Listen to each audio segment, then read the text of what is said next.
Welcome to ASO Television News at 7. I am Rosemary Okutega. Headlines. President who celebrates Black Group Chairman at 66, hails his industrial philanthropic contributions. FCT Minister approves restriction of Okada parts of FCT over security concerns. Abaji Area Council Chairman assures residents of efforts to restore electricity. Federal government announces 7-week roadmap for national policing bill.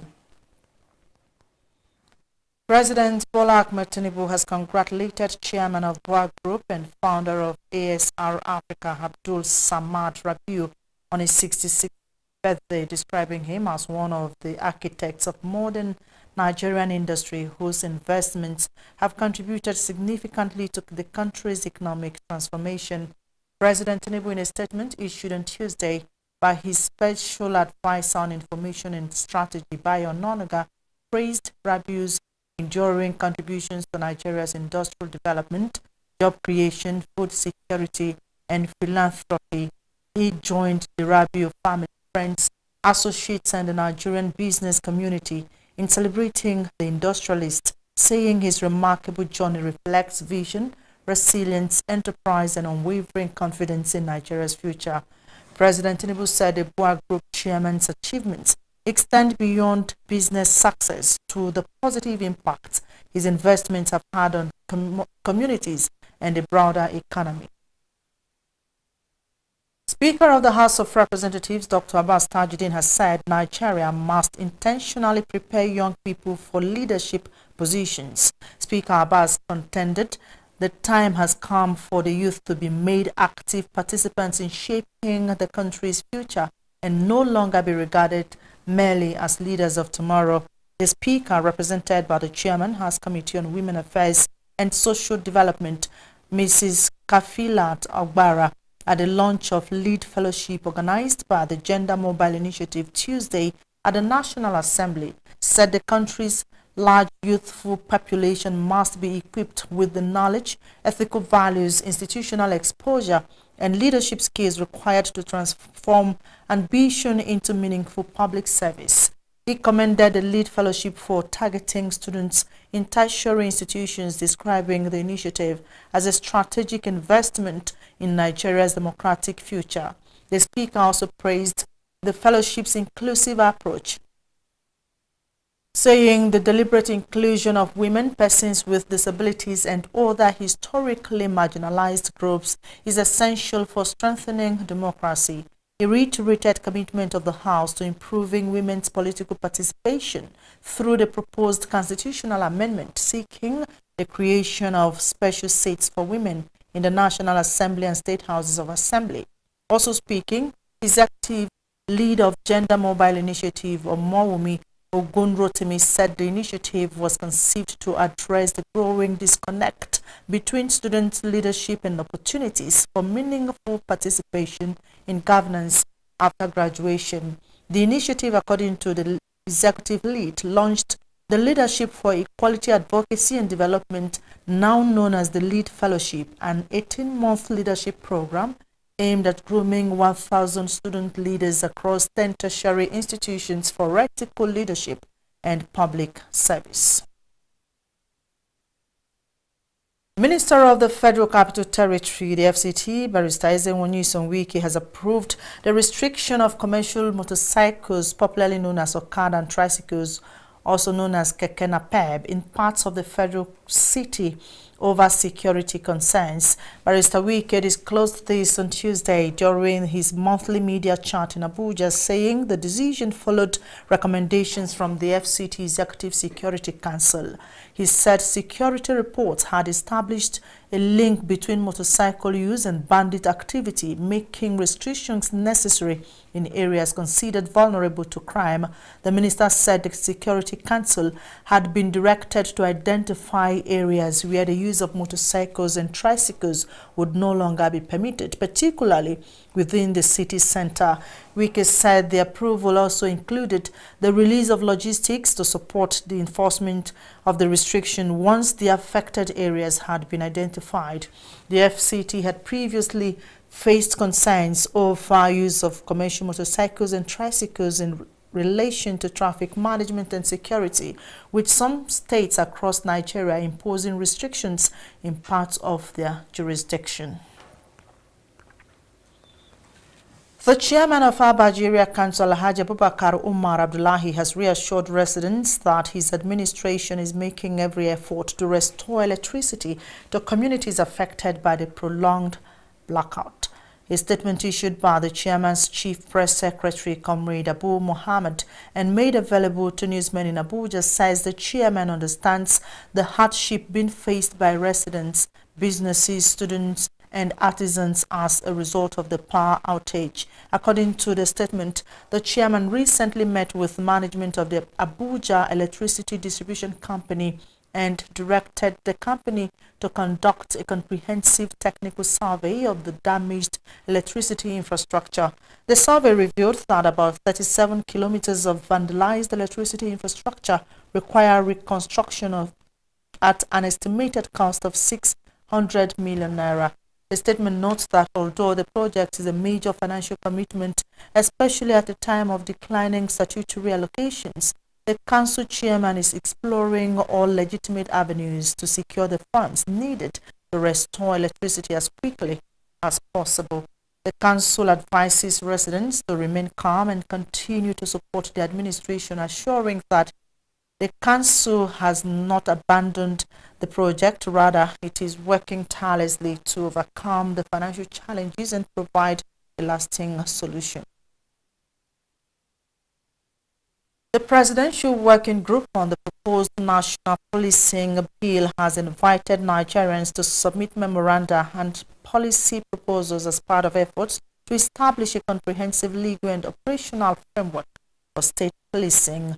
Chief of Staff to the President and Chairman of the Working Group, Mr. Femi Gbajabiamila, announced this on Monday after the Working Group's meeting at the State House, Abuja. The Working Group is reviewing the Police Act 2020, the Police Service Commission Framework, police regulations, and other relevant laws to support the development of an effective modern policing system. The proposed framework will set national minimum standards, define state readiness and grant certification, clarify jurisdictional responsibilities, ensure independent oversight, uphold human rights, and guarantee sustainable funding. It would also spell out an orderly transition to a dual policing structure. The call for memoranda will run for 2 weeks, allowing citizens, professionals, civil societies, security agencies, state and local governments, academics, and other stakeholders to contribute. Submissions will be reviewed and integrated into the draft bill, which will then be subjected to further national consultation before being finalized and sent to the National Assembly, while the working group adopted a 7-week work program running from July 27 to September 14, 2026. The draft executive bill is scheduled for presentation to President Bola Tinubu on September 3, 2026, with national consultations to follow before the final approval. The new National Policing Bill will set out requirements for recruitment, training, oversight, funding, and transition arrangements to ensure credible, effective, and accountable policing nationwide. Chairman of the People's Democratic Party, the PDP, in the 36 states and the Federal Capital Territory have expressed their support for the party's National Working Committee led by Malam Abdurrahman Mohammed as national chairman. Speaking at a news conference in Abuja, the chairman of the PDP Forum of State Chairmen, Mr. Otsin Nwachukwu, said the forum has absolute confidence on the present party's leadership structure ahead of the 2027 general elections. He called on security and law enforcement agencies to probe the alleged infractions of court documents by certain people in order to clarify the authentic party leadership.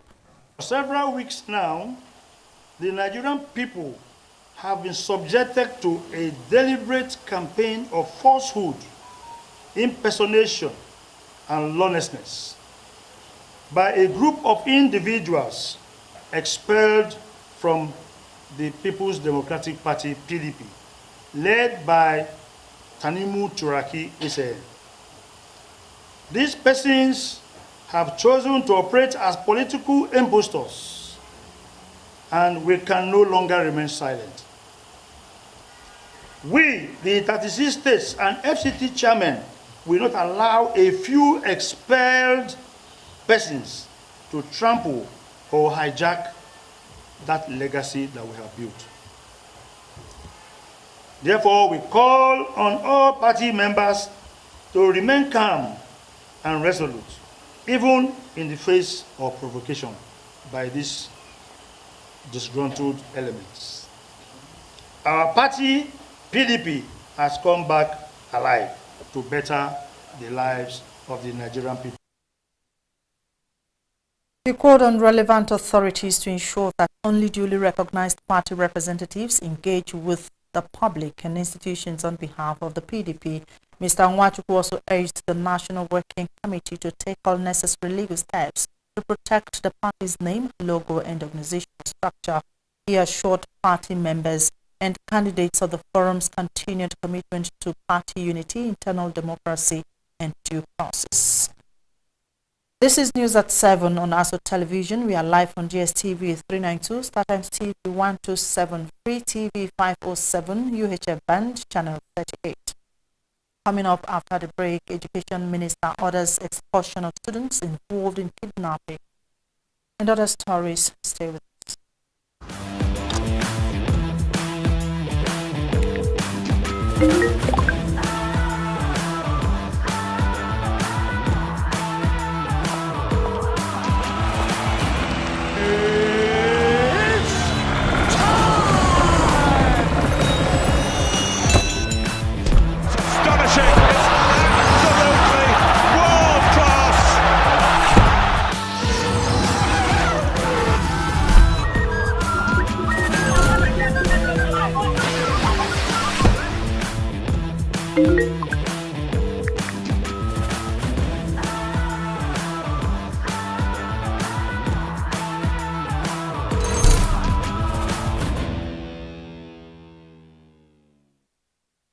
Now to other stories. In the bulletin, the Nigeria Immigration Service has dismantled the fraudulent network marketing ring linked to the QNet Ignite Group, a transnational organized criminal syndicate operating in Lagos and Ogun states. A statement by the Service Public Relations Officer, Deputy Controller of Immigration, Labi Akinsola, says the operation was part of ongoing efforts to combat irregular migration and transnational organized crime in the country. The statement explains that the breakthrough followed credible intelligence on activities of human trafficking syndicates in Lagos and Ogun states. Acting on the information, the service operatives arrested the suspected syndicate leader, Watara Adam, a Brooklyn national, alongside the comprising 8 Liberians and 3 Burundians. The operation also led to the arrest of Liberian nationals believed to be victims of labor activities. According to the statement, the 12 suspects and presidents have been transferred to the service headquarters for further investigation and necessary legal action. The Nigeria Immigration Service urged members of the public to verify all employment, educational, business, and migration offers through appropriate channels before or travel abroad. The service says the operation demonstrates its commitment to intelligence-driven border management to eliminate irregular migration and transnational organized crime in line with the renewed agenda of President.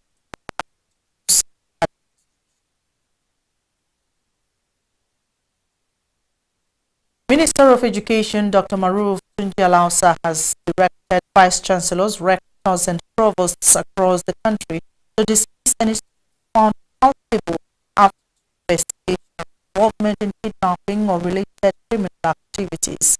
He also instructed heads of tertiary institutions to strengthen internal intelligence systems, work closely with the Department of State Services over security, campus security, safeguard students. Dr. Alausa gave the directive during a meeting with the Pro-Chancellor, Governing Council and Management of the Federal University of Latvia. The meeting focused on campus development, student welfare, and higher education that while Nigeria remains safe, recent isolated incidents involving students outside campuses highlight the need for improved intelligence gathering and stronger collaboration with security agencies. The universities have not paid any ransom, and the university should not pay any ransom. The president has said no government establishment should pay ransom. We would be encouraging these bastards, this bad element in our society. Pro-Chancellor, you brought out a very important thing. You said students are part of this. Now, there's a saying that when you allow bad behavior to continue for too long, it becomes a culture. I'm directing you now and the Vice Chancellor, you need to set up your high intelligence unit. There has to be deterrence. Any student responsible, dismiss that student immediately. Dismiss the student immediately. You can't, but if you tolerate this, it will become a menace. By the time you've dismissed 10 students, it will stop. It will go away completely. If you continue to treat this problem with kids' finger, with kids' glove, it would become a major problem. The school can have its intelligence, collaborate with DSS and Department of State Security Service. It's so robust.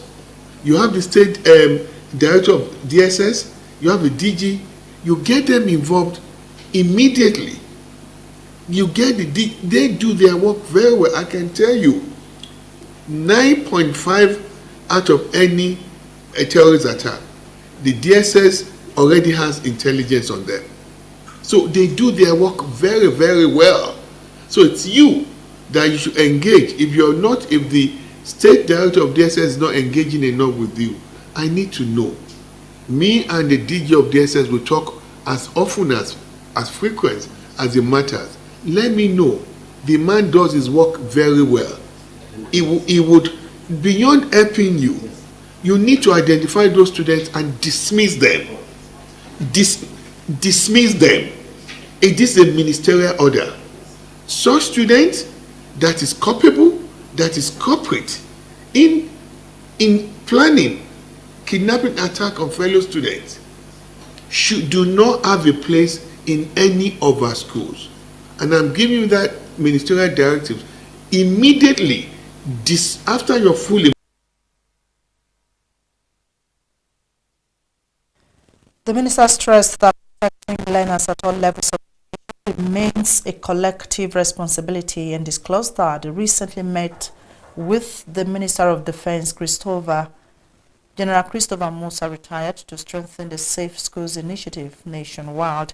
Vice Chancellor of the Federal University of Latvia, Professor Mohammed Isa Kida, commended Dr. Alausa for his reform initiatives and commitment to improving the education sector. He appreciated the federal government's support for the institution and appealed for the extension of the energizing education program to the university's second campus, as well as additional office accommodation and staffing to boost teaching, research, and administrative capacity. The All Progressives Congress APC has declared its determination to defeat the incumbent state governor Ademola Adeleke in the forthcoming governorship election and secure victory for its candidate Bola Oyebamiji, chairman of the National Campaign Council for the Osun State governorship election and chairman Progressive Governors Forum. Governor of Imo State Hope Uzodinma started this at the inaugural meeting of the members of the Campaign Council in Abuja. Topsy Gimba has details. The meeting was held at the Kano Governors Lodge in Abuja, was convened by the National Campaign Council chaired by Imo State Governor and chairman of the APC Governors Forum, Senator Hope Uzodinma, with Deputy President of the Senate, Senator Jibril Barau, serving as secretary. Addressing members of the council, Uzodinma said the primary objective of the campaign structure was to mobilize support and deploy all necessary strategies to ensure that APC wins the Osun governorship election. Like you must have known that that all of us here belongs to one subcommittee or the other to officially mandate all the subcommittees to meet as soon as possible between now and Thursday and bring up ideas and services they think they can render to ensure that our task is made easy. And what is their task? To win the governorship election in Osun State. Any other thing will be left till after the elections. But the most important thing are things that will make us win the election properly. The Secretary for the National Campaign Council for the Osun State Governorship Elections, Senator Jibril Barau, has urged members of the Campaign Council to work hard to ensure the APC governorship candidate is elected. Otherwise, he has driven home why we are here directly, and I'm sure it's well comprehended, understood. He said the committees were expected to submit their resolutions and proposals to the National Secretary of the Council, including areas where they will require assistance from the Central Working Committee. The meeting was attended by members of the National Campaign Council, constituted to coordinate the APC's campaign for the Osun governorship election on the 15th of this month. Topsy Gimba, reporting for ASWA Television News. And from the other camp, spokesperson for their delegate campaign council, Comrade Belumi Olajengbesi, has called on the relevant stakeholders to ensure the rights of people in the state are protected. Comrade Olajengbesi made the appeal while submitting a letter of the displeasure to the Human Rights Commission in Abuja. Topsy Gimba again tells us more. Comrade Pelumi Olajengbesi said he decided to visit the Human Rights Commission to ensure relevant stakeholders involved in the election to maintain neutrality. Mentioning his name, this order was also obtained because the magistrate and the court made itself available for such kind of judicial rascality. We are saying, God forbid, that this kind of attitude should continue in this country. We are therefore calling on the Inspector of General Police to do the right thing. We were rightfully informed that after the Commissioner of Police of Osun State was transferred out of the state, that the Inspector General of Police was threatened that he must restate the Commissioner of Police or lose his job. Interestingly, the Commissioner of Police of Osun State was restated immediately. What kind of country is this? What kind of country is this? What kind of politics is this? We are therefore calling on the Inspector General of Police to ensure that Osun State election is free and fair. We have placed before the National Human Rights Commission and we expect that the agency will act on this immediately. Thank you very much. He presented the petition to the chairman of the commission as a sign of disapproval of what's happening in Osun State. Topsy Gimba, reporting for ASWA Television News. The Nigeria Police Force said Emmanuel Nwanenya, a former chairman and land agent of Ikem Nando community in Anambra State, acting on the directive of Inspector General of Police Olatisu, the Force Intelligence Department's Special Tactical Squad, arrested 5 suspects allegedly linked to the murder. Police said investigations revealed that a restricted veterinary sedative identified as SPL ketamine hydrochloride 500 milligram and 10 ml was allegedly used in killing. Detective also covered evidence connected to a long-running dispute over the management of proceeds from the sale of community land. According to investigators, disagreements arose after part of the land sale proceeds was earmarked for the construction of a community hall and other development projects. Police said the dispute led to threats and intimidation against community leaders who supported the decision, with Emmanuel Nwanenya allegedly becoming one of the targets.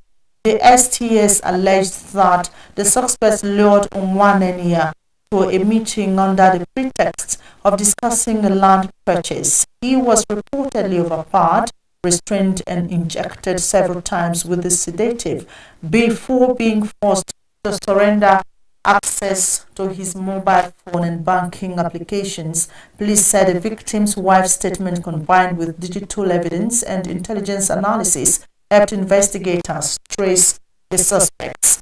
Speaking in Abuja, STS coordinator ACE Victor Brady Godfrey described the arrests as a success for intelligence-led policing and called for tighter regulation of restricted veterinary drugs. The Nigeria Police Force said investigations are continuing to identify all those allegedly involved in the conspiracy, while stressing that all suspects remain presumed innocent until proven guilty in court.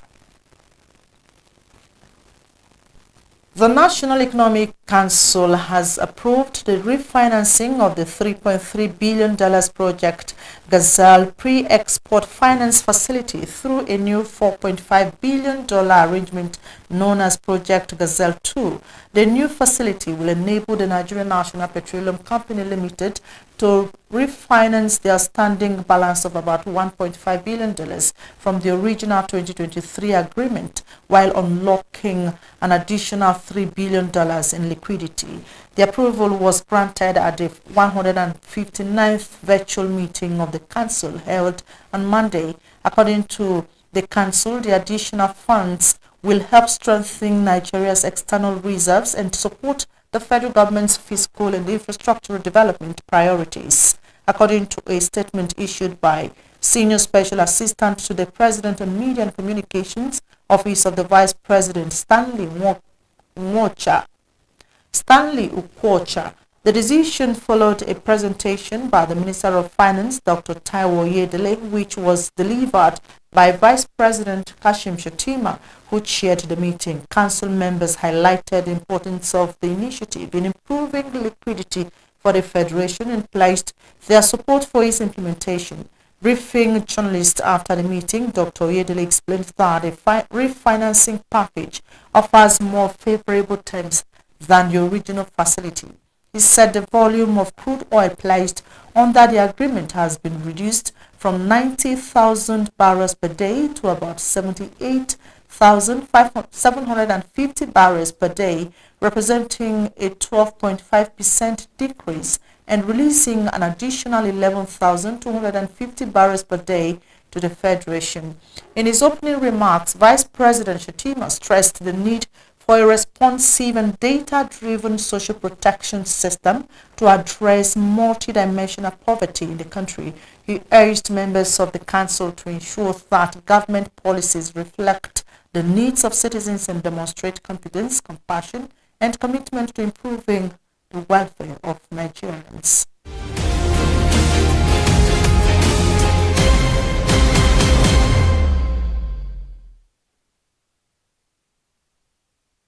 Controller General of the Nigeria Customs Service, CGC, Mr. Bashir Adeni Adewale, has announced the final list of successful candidates in the 2024-2025 recruitment exercise of the Nigeria Customs Service, while pledging a new recruitment cycle of a yearly basis. The CGC made the announcement during a press briefing with newsmen in Abuja, disclosing that a total of 3,852 candidates have been offered places across the three cadres of entry: 1,275 candidates for the superintendent cadre, 367 candidates for the inspectorate cadre, and 2,210 candidates for the customs assistant cadre. Business correspondent Ilaimeje has more. Briefing newsmen in Abuja on the recruitment exercise into the service, Comptroller General of the Nigeria Customs Service, the CGC, Mr. Bashir Adeni Adewale, disclosed federal government's plans for a new recruitment cycle for better results. The Nigeria Customs Service is moving to an annual recruitment cycle. Recruitment will no longer be an occasional event undertaken after several years. It will be a standing, predictable yearly event.